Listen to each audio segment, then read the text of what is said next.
అంగస్యో welcome to my channel. ఒకవేళ ఈ drama ముందు పార్ట్స్ చూడనట్లయితే డిస్క్రిప్షన్లో లింక్ ఉంది, చూసేయండి. వీడియోలోకి వెళ్ళే ముందు ఈరోజు ఒక స్టూడెంట్ మోటివేషన్, ఎందుకంటే ఈ వీక్ అంతా జరిగిన తర్వాత ఒక మోటివేషన్ అయితే ఇవ్వాలని అనిపించింది. ఎందుకంటే నా వీడియోస్ మోస్ట్లీ స్టూడెంట్స్ చూస్తున్నారు కాబట్టి. నా ఫ్రెండ్ కాలేజ్లో ఒక అమ్మాయి చనిపోయింది హాస్టల్లో. సో ప్రతి లాక్కి ఒక కీ ఉంటుంది, అలాగే ప్రతి ప్రాబ్లంకి ఒక సొల్యూషన్ ఉంటుంది. మీరు ఏదైనా అనుకుంటే మీరు చేయగలుగుతారు. ఎవరో ఏదో అన్నారని రాంగ్ డెసిషన్ తీసుకోకండి. వాళ్ళు నువ్వు చేయలేవు అంటే చేసి చూపించండి. ఓకే అక్క, మనది ఏం ఛానల్ అక్క, నువ్వు ఏం చెప్తున్నావు అక్క అని మీరు అనొచ్చు. ఎగ్జాక్ట్లీ. సో ఇంకెందుకు లేట్, ఎక్స్ప్లెనేషన్ స్టార్ట్ చేసేసుకుందాం. ఇక్కడ మన హీరోకి ఇన్వెస్ట్మెంట్ వచ్చిందని మన సీఈఓ హాంగ్ మాత్రం ఫుల్ జెలసీ ఫీలింగ్తో ఉంటాడు. మరోవైపు lesion parents lesion medical test కోసం వస్తారు. మన లీషన్ మెడికల్ టెస్ట్ చేయించుకోను అని అంటాడు. అయినా కానీ వాళ్ళ పేరెంట్స్ నువ్వు ఈరోజు చేయించుకోవాల్సిందే, పద అందరూ చూస్తున్నారు అని అంటారు. అక్కడికి లీషన్ వాళ్ళ మదర్ ఫ్రెండ్స్ కూడా వస్తారు. వాళ్ళల్లో ఒక ఆవిడ అంటుంది, మీరు లీషన్ టెస్ట్ కోసం వచ్చారు కదూ. దానికి లీషన్ వాళ్ళ ఫాదర్ అంటారు, మీరందరూ ఇక్కడేం చేస్తున్నారు, మిస్ కొరియా సెలక్షన్స్ ఏమైనా జరుగుతున్నాయా అని అంటారు. దానికి అక్కడున్న లేడీస్ అందరూ సిగ్గుపడిపోతారు. ఇది చూసిన లీషన్ మదర్ అంటుంది, మీరు వెళ్ళి రిజిస్ట్రేషన్ చేయండి, మెడికల్ టెస్ట్ ఉంది, మర్చిపోయారా అని అంటుంది. దాంతో లీషన్ ఫాదర్ వెళ్తున్నా అని అక్కడి నుంచి వెళ్ళిపోతారు. ఇక్కడున్న ఆంటీలందరూ ఓహో, లీషన్ ఎప్పుడు హ్యాండ్సమ్గానే ఉన్నాడు, స్పోర్ట్స్లోని బెస్ట్, మరి మీ పెద్దవాడి సంగతి ఏమైంది అని అన్నారు. అప్పుడే అటువైపు మన హీరోయిన్ వెళ్తుంది. దాంతో లీషన్ మదర్ ఆ హీరోయిన్ని పిలిచి, తినే నా పెద్ద కొడుకు లవర్ తెలుసా అని అందరికీ పరిచయం చేపిస్తుంది. అది విన్న హీరోయిన్ అది ఆంటీ అది ఏంటంటే మన హీరోయిన్ కాదు అని చెప్పడానికి ప్రయత్నిస్తుంది. కానీ ఆంటీస్కి ఎవరు ఎదురు తిరగలుగుతారు చెప్పండి. మన లీషన్ మదర్ ఒక్క నిమిషం కూడా ఆగకుండా తను మా కొడుకు ఫస్ట్ లవ్, ఇంకా ఇప్పుడు కూడా తన్ని ఆ అమ్మాయే చూసుకుంటుంది అని చెప్పుకుంటూ వెళ్ళిపోతుంది. ఇక్కడ ఆంటీస్ అందరూ జెలస్ ఫీల్ అవుతూ ఉంటారు. మరోవైపు పక్క నుంచే డాక్టర్స్ వెళ్తూ ఉంటారు, ప్రొఫెసర్ హ్యాన్ ఇంకా వాళ్ళ డిపార్ట్మెంట్ వాళ్ళు. ఇది విన్న వాళ్ళు ఏంటి నిజంగానా అని హీరోయిన్ వైపు చూస్తారు. అప్పుడే అక్కడికి లీషన్ వస్తాడు. తిను నా బ్రదర్ చిన్నప్పుడే మిగిలిపోయిన ఫస్ట్ లవ్ లేండి అని అక్కడున్న ఆంటీస్ అందరికీ చెప్తారు. ఇది విన్న మన లీషన్ మదర్కి అయితే చాలా ఫీల్ అవుతుంది. నువ్వు జోక్ చేస్తున్నావు కదూ అని మేనేజ్ చేయడానికి ట్రై చేస్తుంది. కానీ అదంత వర్కౌట్ అవ్వదు. అప్పుడు అక్కడున్న ఆంటీస్తో లీషన్ అంటాడు, మా అన్నయ్య కన్నా నేనే తన పక్కన బాగుంటాను కదూ అని అంటాడు. దానికి లీషన్ మదర్ తన బుగ్గ గిల్లి పక్కకి తీసుకొస్తుంది. ఆ తర్వాత లీషన్ ఇంకా హీరోయిన్ మాట్లాడుకుంటూ ఉంటారు. నా కోసం అలా చేసినందుకు థ్యాంక్స్ అని మన హీరోయిన్ లీషన్తో అంటుంది. ఇక్కడ లీషన్ కూడా ఇట్స్ ఓకే, మనం ఎలా అయినా సేమ్ టీమే కాబట్టి పర్వాలేదు అని అంటాడు. అప్పుడు హీరోయిన్ లీషన్తో హీరో రాస్తున్న ఎమోషనల్ డైరీ గురించి అడుగుతుంది.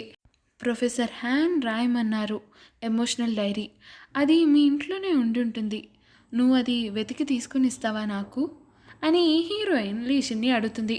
దానికి లీషన్ కూడా ఎమోషనల్ డైరీయా, అయితే ఇప్పుడు అది చూస్తే మా అన్నయ్యకి ముందు జరిగినవి అన్నీ గుర్తుకొచ్చేస్తాయా అని అంటే దానికి హీరోయిన్ కూడా అవును అని అంటుంది.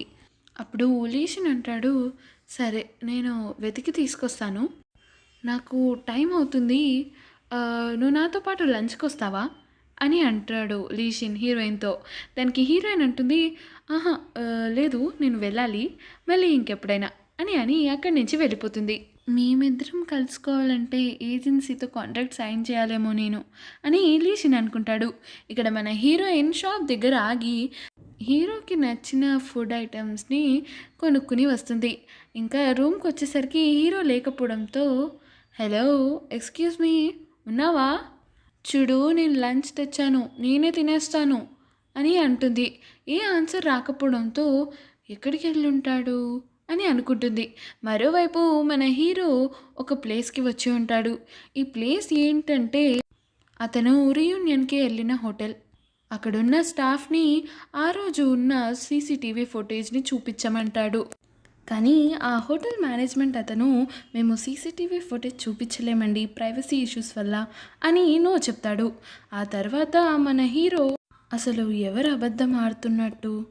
అంటే ఆ రోజు నేను నిజంగా ఇంట్లోనే ఉన్నానా? లేదంటే నేనే ఇలా అన్నీ ఊహించుకుంటున్నానా? అని మన హీరో ఆలోచిస్తూ ఉంటాడు. అప్పుడే తను వస్తూ ఉండగా అప్పుడే అతను ఒక క్రిస్మస్ ట్రీని చూస్తాడు. ఈ క్రిస్మస్ ట్రీ అనేది ఒకేషన్స్ అప్పుడు లేదా క్రిస్మస్ అప్పుడు డెకరేట్ చేసి పెడతారనమాట ఈ హోటల్లో. అది చూసినప్పుడు మన హీరో అప్పుడు అతనికి సడన్‌గా ఆ రోజు విషయాలు గుర్తుకొస్తాయి. అంటే నేను ఆ రోజు ఈ ట్రీని చూశాను అని గుర్తు తెచ్చుకుంటాడు. అలా గుర్తు తెచ్చుకుంటున్నప్పుడు అతనికి సడన్‌గా హ్యాండ్ ఇంకా బ్రెయిన్‌లో నొప్పి వచ్చినట్టుగా అనిపిస్తుంది. అప్పుడు అతనికి ఒక స్టాఫ్ మెంబర్ కనిపిస్తాడు. "సార్ మీరు బానే ఉన్నారా?" "ఆ! నేను బానే ఉన్నాను. ఈ ట్రీ ఎప్పటినుంచి ఉంది ఈ హోటల్‌లో?" అంటే ఆ స్టాఫ్ "ఎప్పటినుంచో ఉంది సార్. మేము ఈవెంట్స్‌కి, పెళ్ళిళ్ళకి, క్రిస్మస్‌కి ఈ ట్రీని డెకరేట్ చేస్తాం" అని అంటే హీరో అంటాడు, "ఆ! అవునా?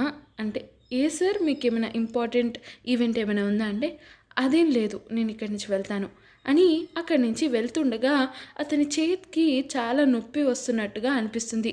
ఆ తర్వాత అక్కడి నుంచి మన హీరో సీదా పోలీస్ స్టేషన్‌కి వెళ్తాడు. అక్కడ కనుక్కోవడానికి ప్రయత్నిస్తాడు. అంటే తన మీద ఏదైనా రికార్డ్‌లో ఏమైనా రాసారా అని. కానీ ఆ పోలీస్ మీ గురించయితే ఏ రికార్డులో రాసి లేవండి. ఎవరు పడిపోతున్నట్టుగా ఏమైనా రాసారా? అంటే పైనుంచి పడ్డట్టుగా, జే హోటల్‌కి సంబంధించింది అని మన హీరో ఇక్కడ అడగడానికి ట్రై చేస్తాడు. కానీ ఒక వ్యక్తి అయితే పైనుంచి దూకినట్టుగా, హాస్పిటల్‌కి అడ్మిట్ చేసినట్టుగా ఇక్కడ రికార్డ్‌లో ఉంది. అంటే అప్పుడు హీరో అంటాడు, "మరి అది ఎవరు అడ్మిట్ చేశారో తెలుసా? లీ షిన్నా" అని పేరు అడగడానికి ప్రయత్నిస్తూ ఉంటాడు. కానీ ఆ రికార్డ్‌లో పేరు లేకపోవడంతో పోలీస్ అతనికి పేరు చెప్పలేరు.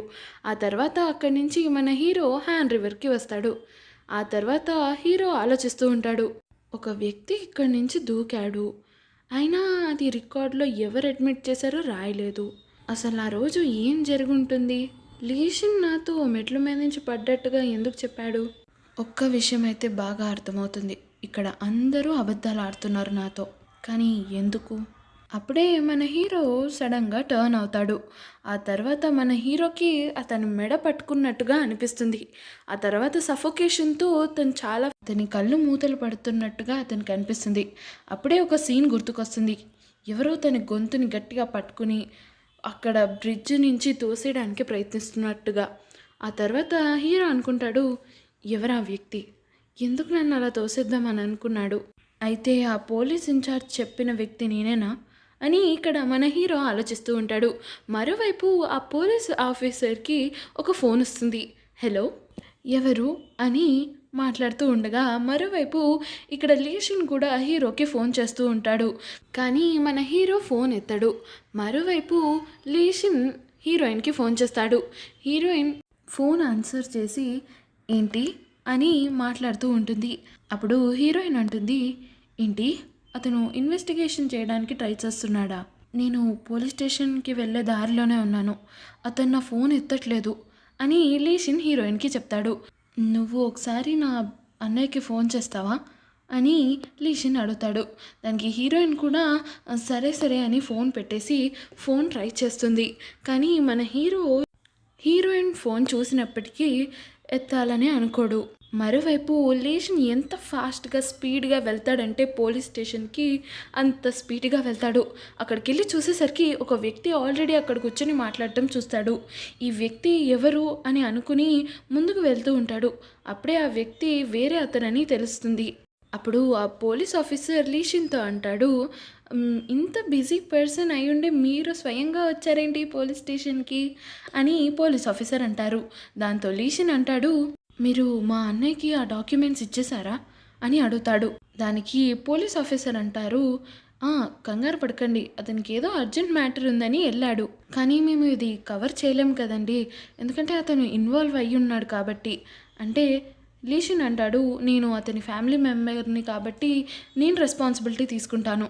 కావాలంటే డాక్టర్ ఒపీనియన్ కూడా పెడతాను రికార్డ్లో అని అంటే పోలీస్ ఆఫీసర్ అంటారు, మీకు మీ అన్నయ్య అంటే ఎంత ప్రేమో. ఆ తర్వాత అక్కడి నుంచి లేచిన వెళ్ళిపోతాడు. ఇక్కడ పోలీస్ ఆఫీసర్ కొంచెం డౌట్గా ఆ రోజు సీసీటీవీ కెమెరా ఏమైంది అంటే దానికి అతని స్టాఫ్ అంటుంది, సార్ ఆ రోజు వర్షం పడింది కదా, అందుకు షార్ట్ సర్క్యూట్ అయి ఉంటుంది సార్. అవునా, నాకెందుకో ఇది చాలా అనుమానాస్పదంగా అనిపిస్తుంది అని ఇక్కడ పోలీస్ ఆఫీసర్ మాట్లాడుకుంటూ ఉంటారు. వీళ్ళ మాటలన్నీ లీషన్ వింటాడు. కానీ ఎందుకు ఇలా విన్నాడు అనేది ఒక డౌట్. అప్పుడు మన లీషన్ తొందరగా ఇంటికి వచ్చి ఆ డైరీ ఏదైతే ఉందో ఎమోషనల్ డైరీ దాన్ని వెతకడం మొదలు పెడతాడు. అయితే నా గురించి అంతా అందులో రాసే ఉంటుంది అని దాన్ని వెతకడం మొదలు పెడతాడు. వాళ్ళందరికన్నా ముందు నేను ఈ ఎమోషనల్ డైరీని వెతకాలి అని వెతకడం మొదలు పెడతాడు. అతనికి ఆ ఎమోషనల్ డైరీ కూడా దొరికేస్తుంది. ఇక్కడికి సీన్ కట్ అయిపోతుంది. మరోవైపు ఇక్కడ హీరోయిన్ లీషన్కి మెసేజ్ చేస్తుంది. ప్లేయర్ సియోన్ కూడా మనకి హెల్ప్ చేస్తుంది. మనమందరం కలిసి పనిచేస్తున్నాం, మీరేమీ స్ట్రెస్ తీసుకోవాల్సిన అవసరం లేదు అని మెసేజ్ పెడుతుంది. ఇక్కడ చూసుకున్నట్లయితే మన హీరో, హీరోయిన్ ఇంకా చాసియోన్ రెస్టారెంట్కి వచ్చి ఉంటారు. తింటున్నప్పుడు తిండి పైన ధ్యాస పెట్టాలి, ఫోన్ మీద కాదు అని హీరో హీరోయిన్తో అంటాడు. మనం ఇక్కడ సోషల్ గ్యాదరింగ్కి వచ్చాం కాబట్టి ఎన్ని డిషెస్ అయినా ఆర్డర్ చేయొచ్చు, ఎలాగైనా ఉండొచ్చు అని వెయిటర్కి చెప్పి ఇంకొన్ని డిషెస్ ఆర్డర్ చేపిస్తుంది. అప్పుడు చాసియోన్ అంటుంది, మీరు ఇంత డిఫరెంట్గా ఎలా ఉండగలుగుతున్నారు? సరే, మీ ఇద్దరికి ఇష్టమైన నూడిల్స్ చెప్పండి. మన హీరో హీరోయిన్ ఇద్దరు వేరే వేరే నూడిల్స్ చెప్తారు. ఆ తర్వాత మళ్ళీ చాసియోన్ అడుగుతుంది, మీకు ఇష్టమైన చికెన్ డిష్ ఏంటో చెప్పండి అంటే నాకు చికెన్ లెగ్, నాకు చికెన్ బ్రెస్ట్ అని హీరో హీరోయిన్ డిఫరెంట్గా చెప్తారు. మీరు ఇంత డిఫరెంట్గా ఉన్నారు అని చాసియోన్ అంటుంది. ఆ తర్వాత వాళ్ళు డిన్నర్ కంప్లీట్ చేసి హోటల్కి వచ్చేస్తారు. ఇక్కడ హీరోయిన్ ఇన్ని బ్యాగ్స్ మోస్తుంది. ఏంటి మీరిద్దరు గొడవ పడ్డారా అని సెక్యూరిటీ గార్డ్ అడుగుతాడు. దానికి హీరో హీరోయిన్ ఏం చెప్పాలో తెలియకుండా అక్కడ నుంచుని ఉంటారు.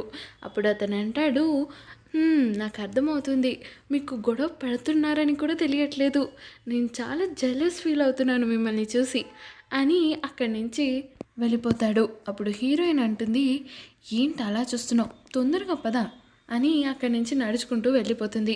మరోవైపు ఇక్కడ యాన్ ఇంకా హీరోయిన్ వాళ్ళ కజిన్ మాట్లాడుకుంటూ ఉంటారు.